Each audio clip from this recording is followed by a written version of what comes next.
Good afternoon, or good morning here. Good afternoon in other places. Welcome to the Big Down. It's been a minute, been a few days. Has things that I take care of. I'm back here. We'd like to give shout out to my lovely wife, Miss Sandra Hill.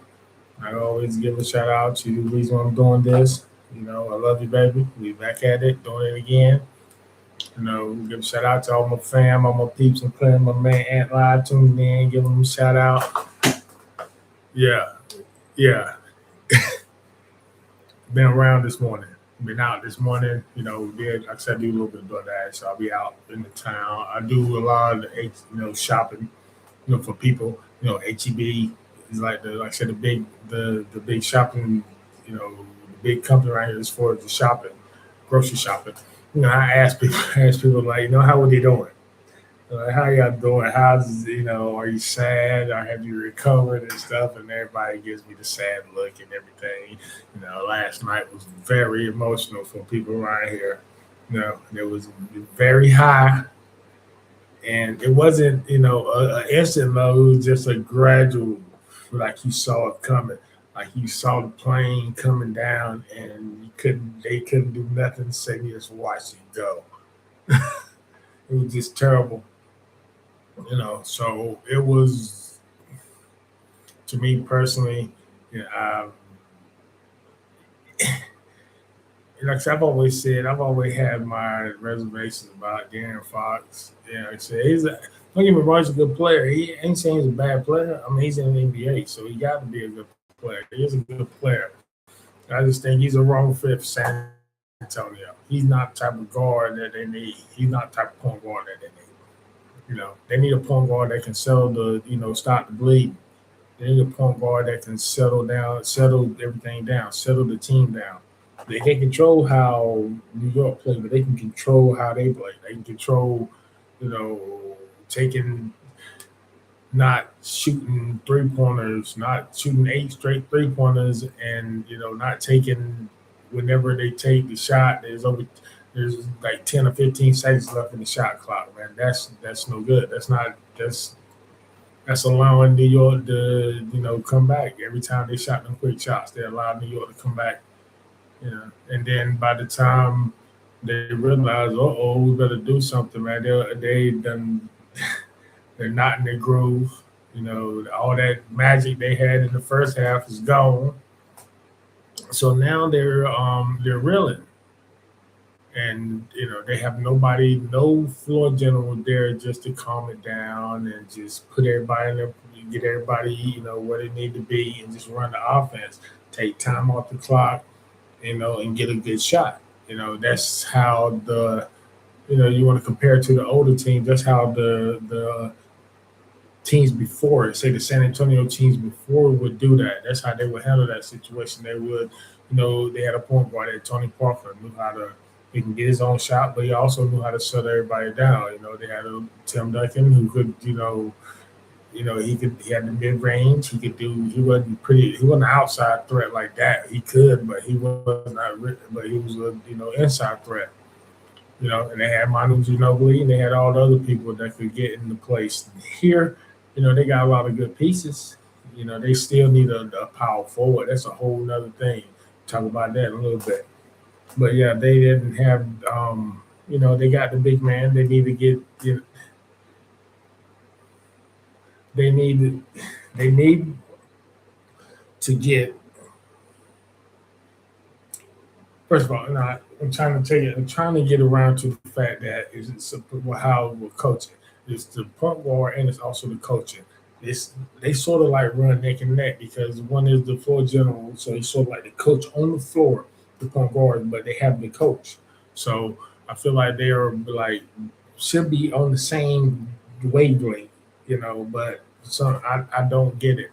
I don't get what, like I said, with De'Aaron Fox. Like I said, I'm not saying he's a bad player because, like I said, he's an NBA. He's a great player, but he's just not the right player for that type of situation that they're doing. Not the type of game that they need. They need a different type of point guard. They need and like I said, they need a. all these assets they have, they need to find a way to get a power forward. They need somebody there so these bigger guys can't just lean on Wimby all day. The New York Knicks have, and that's going to go into the other point about the loss. I feel like coaching. You know, maybe in the finals. I mean, I've overheard what's the announcer Mike Breen say in the first half that New York Knicks played 12 different players in the first half. Yes, they were down, but they were playing their players because they were trying to throw anything at what was happening. They tried to do anything to try to stop, San Antonio, play the players, use the bench. I feel like San Antonio, the coach, didn't even try to look at his bench down here, man. You got Harrison Barnes, you play Cornette, but you only play him. He's predictable. You only play him to sub for Wendy. Wendy is 21 years old. You trying to play for an NBA championship. Why are you giving this man a rest, man? That man played 40-something minutes against Oklahoma City. When he dropped 40 and 20, he played 40. I mean, why are you sitting up here doing this? And why can't you play Cornette and Wendy together? I mean, what is going wrong? Why you can't do that? Why can't you have a big lineup? Somebody that have some players that can insulate Wemby. So these players can't. You have, is it Mikal Bridges or not Mikal Bridges? What's the man's name?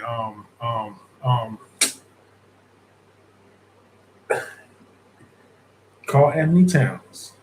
You have OG Anunoby, and you have I was saying his name all day, all morning, and I was saying his name because I don't like the way he wears his hair, looking like he just got out the damn cotton field and came to the damn game. I mean, Lord, I understand that you, I understand, you have the nappy look. I understand that. I understand that, the people, my people, I know how we wear our hair. We wear our hair in a lot of different ways. That's what makes us special. We can wear it. We can get away with it. But what I'm saying, if you out here going to be on this damn spotlight, at least get a damn edge up or something, man. It's the same thing I said about Scoot Henderson in the first round getting Portland Trailblazers. He out here looking like he got just fresh off the damn boat that stick the chains off and went to the game. I mean, that's how they out here looking, man. I mean, that's embarrassing. That should be embarrassing to me to see them out here. Out here, this, like I said, you don't got to sit. If you don't want to come and go ahead, at least edge it up. I ain't seeing all this stuff on your neck, man. You got Kevin Durant hair on your neck right here, man. What's going on, man? Got patches of hair. Even the hair on your neck is knotty. What's going on, man? God, no, edge up. Edge it up, man. Look neat, man. You sent. What's his name? I gotta find him.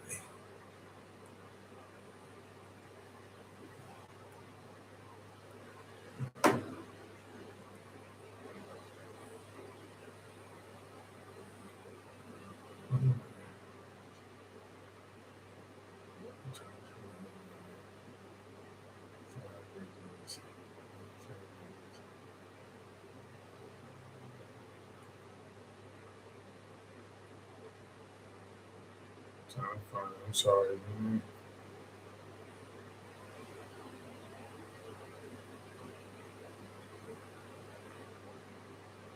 Mitchell Robinson. Exactly. Yes.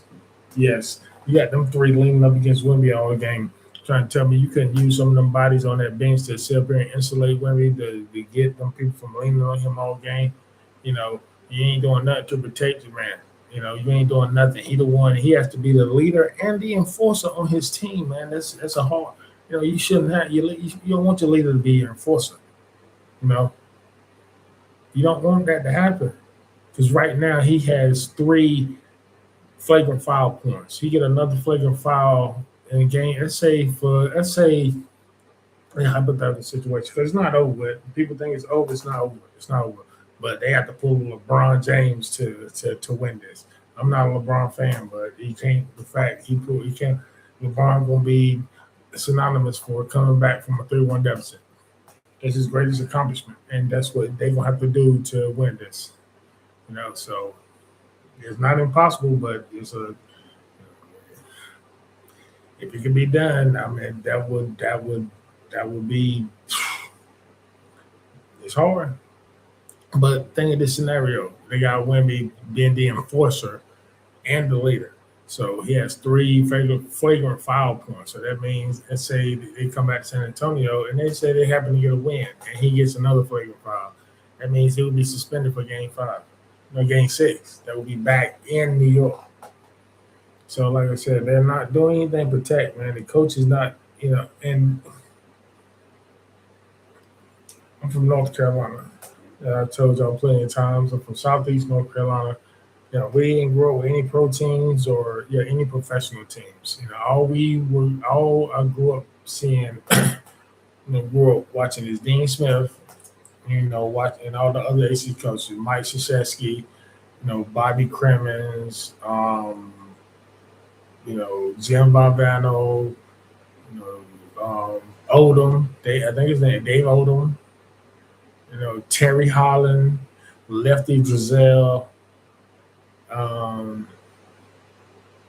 Something anymore I remember.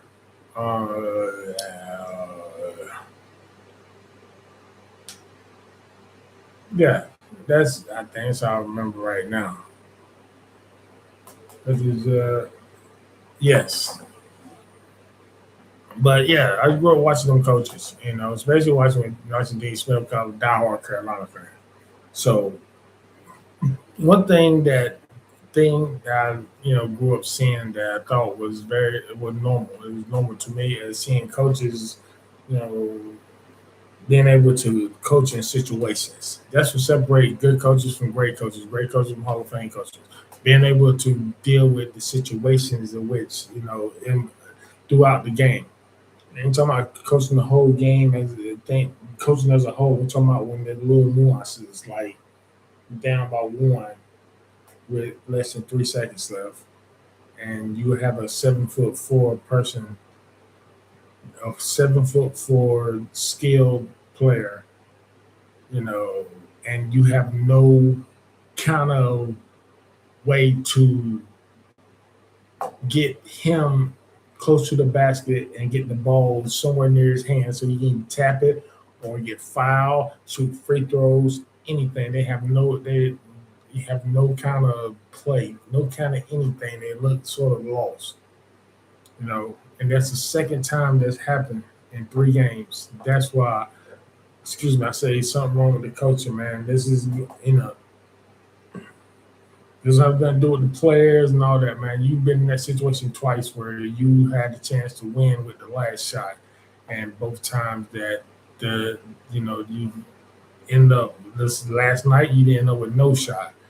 The couple games before you had a bad shot. They shot the ball at the end of it. They waited. I think they had how many seconds left, and they ended up shooting the ball at the end of the damn clock where they didn't have no chance for a putback or anything. Like I said, you have a 7'4" skilled player on your team, a gifted player on your team. You can't find a way to put him in a position. He don't have to take the last shot, but if somebody else take the shot, let him be there to get the take an early shot. You have 8 seconds left. Shoot the ball with 5 seconds left. Give him a chance to get a rebound or get someone tap in a foul or something, but you don't do stuff like that. You're looking for the big moment. Somebody to hit the buzzer beat all the time. They're all good, but you can't play for that. You got to play smart. Play for the percentages. Play the person won't miss a shot, but somebody's there to rebound it. Have players that are rebounding, not sitting around the 3-point line, not doing anything. Then why you have them in there for? If you're gonna have them in there doing that, you might as well just put some big men in there. Let them be by the goal so they can at least try to tap it in and get a rebound. I don't understand what be going on. I don't understand. And then when they was going on their run, he took Wemby out the game. It's made questionable calls. First of all, he's getting out coached by Mike Brown, and he really is. It's just so obvious. But Mike Brown is a battle-tested coach. It's not like that's not like a wow moment. An experienced NBA coach that has a championship reign, being a part of the Golden State Warriors, and has coached the Cleveland Cavaliers. I think he coached LeBron. He's coached, he coached a lot of great players. You know, he was on known for defense. You know, I think after his stint with Golden State, he's become more inclined on offense, and he's just out coaching, a second year coach, and it's obvious. And this team don't have a point guard, and they're inexperienced, and their coaching is inexperienced, and it's showing. That's the difference. It ain't that New York is a better team than them because every game San Antonio has had a chance to win. You know, every game they've had a chance to win, and something as simple as inexperience from coaching standpoint and from the point guard standpoint. You know, and you say yes, yes. I don't care about that little experience Fox had at Sacramento, losing in the first, whatever. That ain't nothing. Whatever. We're in the finals now. You don't have. You play like you a rookie. You play like you don't. You play like you ain't never played NBA basketball before because don't get me wrong. You quit. He's quick. He can get by his man. He's quick. He got a, he can do that. He's very good at doing that. I give him that. But the thing is, once he gets to the lane, he seems like he's, don't know what to do. Like, oh my God, I'm here amongst these trees. What do I do? What do I do? And it's like the shot he put up seemed like some uncoordinated shot. I don't understand. This don't got to do with him being left-handed. I know left-handed players sort of seem like they shot a little awkward, but it's not. Thing is, he just, I don't know. I mean, he don't. You see a lot of great point guards. One shot that they always have in their repertoire is that little teardrop shot. I mean, I don't see anything. Just go there, just drop it up over. I mean, God, no. You practice against Wemby every day. You got to have some sort of teardrop shot or something. I mean, nothing. No. And I mean, I'm trying to think who else. Yeah. Castle, I don't like Castle. Castle needs to just. I don't.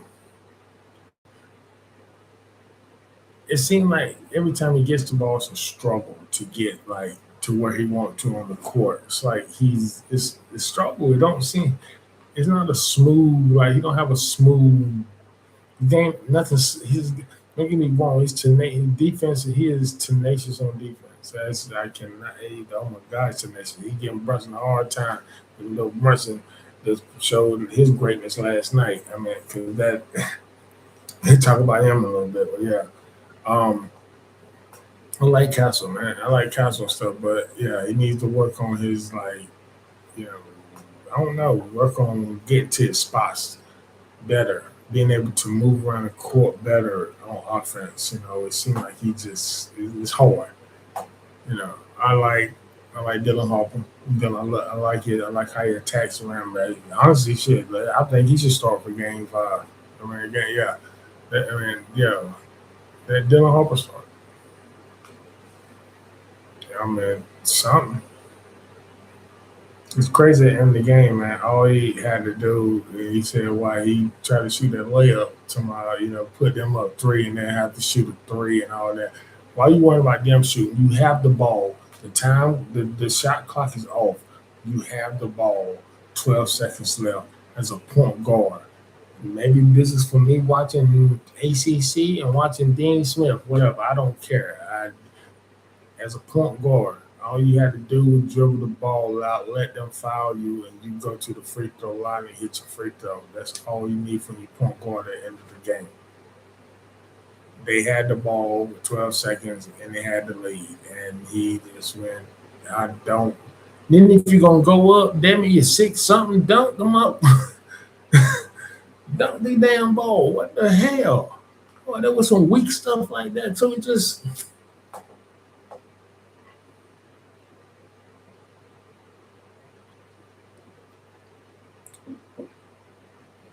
I mean, I don't know. Basketball is not a hard game. It ain't hard to figure out. I'm just, people make it hard. I mean,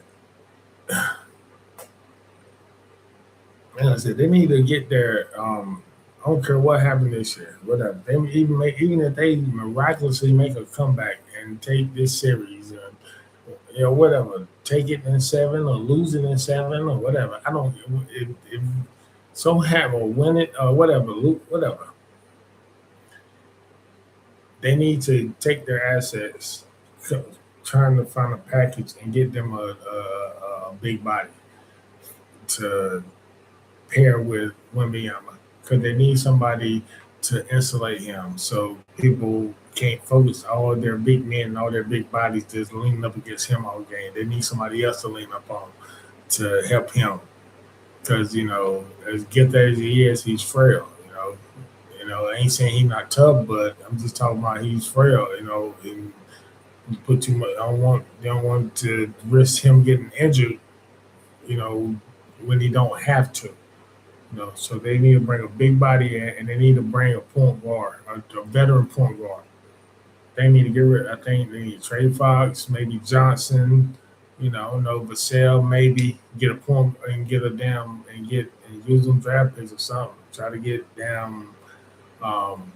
People were saying Giannis. Somebody they need a power forward real bad. They need somebody that can get 10 rebounds, maybe like a block or two a game, and then maybe a steal. They need somebody like that. They need somebody that's going to give them out. They need somebody that's going to give them maybe about 10 or 12 points. They'll need some other big time score. It'd be nice, but they don't need that. They need somebody that's going to, take some of that load off of Wemby and put some toughness. This team is tough. They sort of tough defensively, but offensively, I feel like they're a finesse team. They want to shoot threes a lot, and they need to get a toughness identity about them playing offense. That's the difference between this team and the teams of the championship teams of the past. That this team doesn't have a toughness offensively. They're finesse. And you saw it last night, when them threes are falling, they like any other team, when threes falling, they shoot so many of them, threes are falling, they gonna score a lot. But when them threes ain't falling and you continue to try to shoot yourself out of it, that's what happened. You lose 29-point leads. And if you don't have a coach to sit up here and stop the bleeding, that game last night remind me of any random Carolina game coached by Roy Williams, because that is what Roy Williams used to do. Sit back there and try to hope. There's something Dean Smith did and it worked, but yeah, I'd say he had better players. But that concept of trying to play your way out of a bad play, where you see a team coming back and you think they're going to try to play their way out of it, instead of you as a coach sitting there trying to stop the bleeding. If you see your players can't do it, you sitting there watching them and not trying to make any kind of adjustments, man. I think that's bad coaching. I will always think that, man. You got all these players on the bench, usually. You're in the finals. What the hell are you holding back for? Damn it. This next game, there's no reason why everybody shouldn't play need to be. If you need to put bodies out there just whatever, to make it tough for, Cat and, Mitchell Robinson and OG Anunoby to score. If you got to put bodies there just for that, do it, man. But damn, you got to start using these people, man. Start coaching. Get in the finals, man. It's not a regular season game, man. Use your players. You got players on the bench that practice every day, that work hard. Use them. Shit. He's not hard. And like I said, I moved in Texas 5 years ago, and I became a Spurs fan. I like the Spurs. No matter what happened, I'm here. I'm hometown. I'm invested. I've integrated myself in there. I talk to people all the time, ask them about the game, talk to people, try to see how people feel out here about it and stuff, so I can get a pulse of what's going on around here. So, but I also am a fan of sports, man, and I give props to, like, last night, as far as the Knicks from coming back, man, for having that they didn't quit. They have what San Antonio lacks. They have, like I said, a battle-tested coach. Great battle-tested coach, man. He's seizing this opportunity. And they got veteran. They got a great point guard play. They got a point guard that knows how to value troops, but he's gifted. He can score. He's a great scorer. He make big buckets. He's drive. I give him props. I'm about to say only the people who's been around in Clinton know who I'm talking about. But um, Jalen Brunson remind me of this player. Jalen Brunson remind me of this guy I knew growing up. He was from New York, and his name was I don't know his real. I do not know his real name. I'm pretty sure somebody here they'll know his name, but his nickname was Skeet. But that's who Jalen Brunson remind me of. They sort of favor him too, but they remind me of him the way he played. Man, he sort of built like him too, because he was sort of short, sort of stocky though. But he could play ball and stuff. But he could ball a little bit. But that's who he remind me of. I told my aunt this morning, yeah, he was laughing about it. He's like, he do about yeah. But yeah, I give him props, man. Jalen Brunson, man. That look, I give him all the props, man. He's quickly. I heard people say it, and at first I thought about it. I'm like, but if he pulled this off, you can say that he might be, he might not be the greatest Nick, but damn it, he's in the top three. And he pulled this off, and the way he's pulling it off, he is leading this team. Yes, OG Adenobly did had a great game, and he had that game-winning tap. Oh my, that was oh my God, that was a great play. And that was also a failure by San Antonio. Like why this man has hit 6 3-pointers in this game. Why would you get off of him? Why? That was the dumbest thing. I don't know if the coach told him to do that or he just decided on his own to do that. Why would you leave a man who's hit 6 3-pointers unguarded? I don't care if he's taking the ball out. I don't care if he's taking a shit. Why are you leaving him unguarded?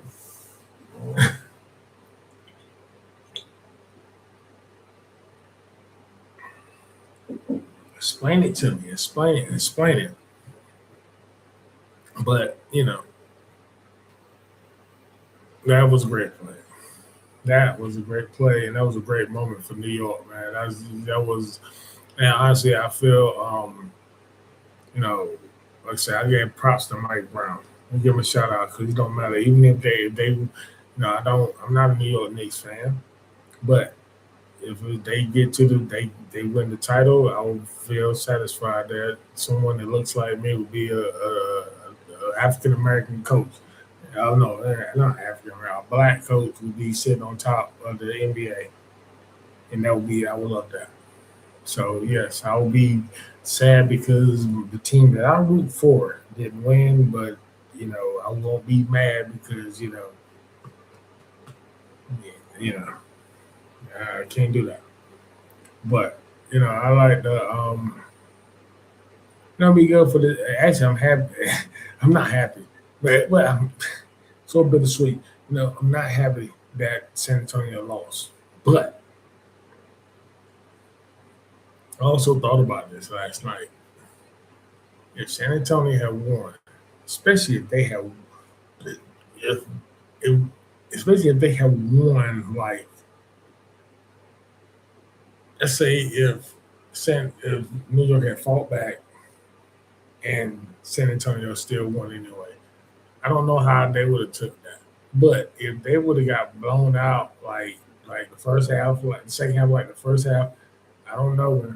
I don't know how safe it would have been for people there. I know it was bad after they lost. I know if they lost this game.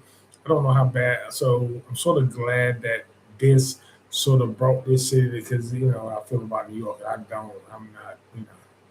Was glad that brought that city together to keep things from getting ugly because that was very ugly. That was shameful for them the way they acted after they lost game three. That was very shameful. So it was good so they could have a moment, but it's bad they had to come out through this come on the expense of the Spurs, but it's glad they had their moment.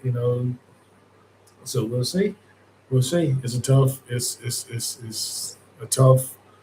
climb for the Spurs. They can do it, but it's going to take a lot of focus, and we'll see. We'll see. We'll see if they'll focus or not. We'll see if they can overcome this. We'll see if they can mature. Or if they, like the people say, they're a year away. We'll see. We will see. Good to see. A lot of stars out there in New York. And I bet that game was fun though. You see, that's crazy is Trump went there. Trump and Jiggy went there and they lost.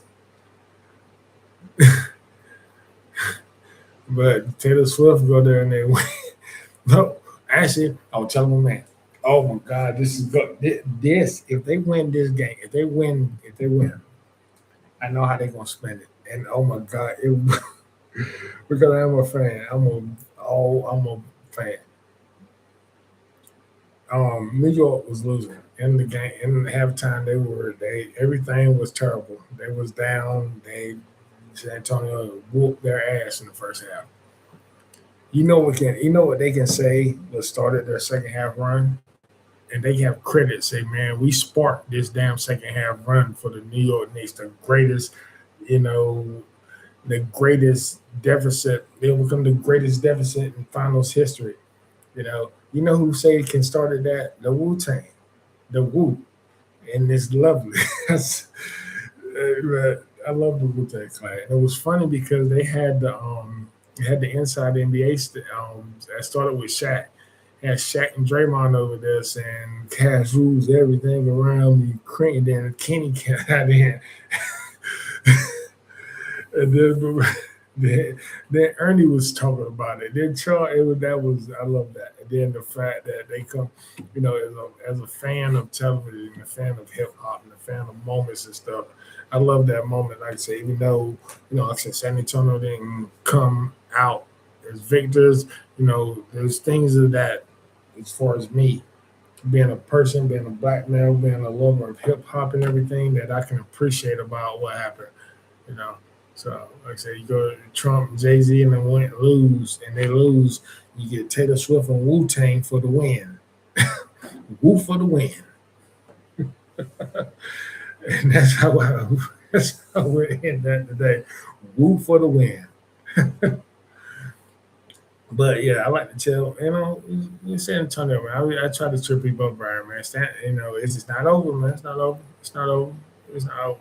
Because there's all our fans are. They take it very seriously. But yeah, it's not over. My wife was all in her emotions, like, oh my God, when they were coming back, and San Antonio was still up by 10 points, and she was like, oh my God, they're gonna lose. That's all she kept on saying. They're gonna lose. The whole time New York was coming back, and I wasn't even saying that. She was like, "Oh my God, they're gonna lose." I wanted to tell her like, "Nah, the game ain't over. They're gonna lose." And damn it, and when they tapped that ball, I wasn't even upset. I didn't even get emotional. And I was just like, then when I seen how oh my God, when they got inbounded, I was like, "Will they? No." Just I don't get it. I don't get it. You know. And people say, yeah, like say take Wimby out while they out here trying to New York's coming back and they take Wimby out. And I would tell him, man, he was like, man, they say you're a Pop disciple. And he was like, a Pop is disciple. And they were like, man, Pop is a guy. I was like, man, Pop is, Pop's a successful coach, but don't Pop made some questionable calls too. The whole reason why Ray Allen was able to make that shot for Miami, the only reason why they was able to make that shot was because Greg Popovich had Tim Duncan on the damn bench, had your best player on the bench during them last seconds of the game.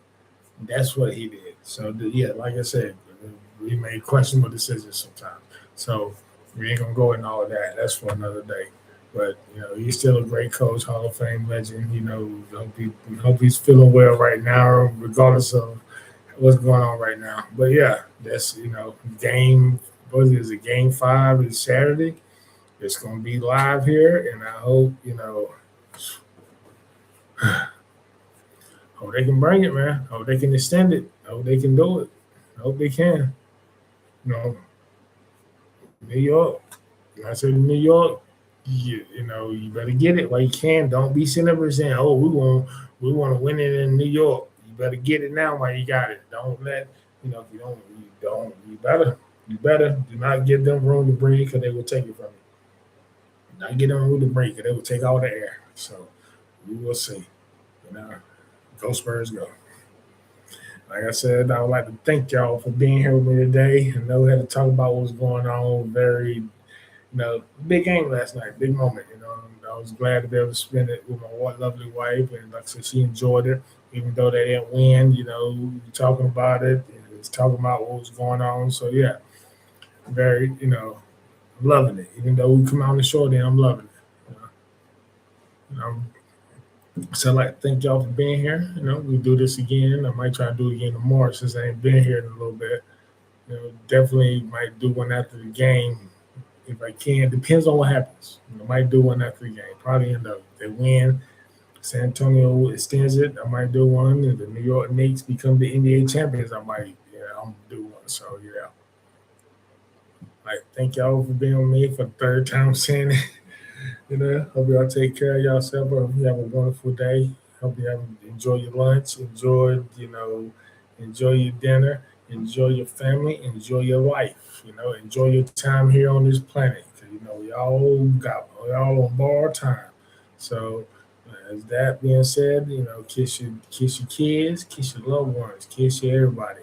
Don't kiss everybody, but kiss your loved ones. Tell them you love them. Tell them how you appreciate them, but you never know, it might be the last time. And shout out, to give a rest in peace to my classmate, Brent Gale.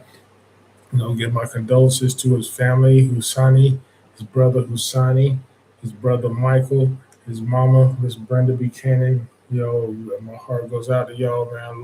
He was like my brother. Known him since we were about 5, 6 years old. Just he's a good guy, man. Good guy. Uh, that hit close to heart. That hit close, man. Just feel bad when you see your classmate, man. You see people you grew up with pass away. In the way you're looking at look at yourself and your own mortality, but you see, life is short, man. You gotta appreciate it. So, like I said, you know, hold you, tell your loved ones, tell them, let them know. Before you get the chance, when you decide you want to, it might be too late. I love y'all. We'll talk to y'all later. Have a good day.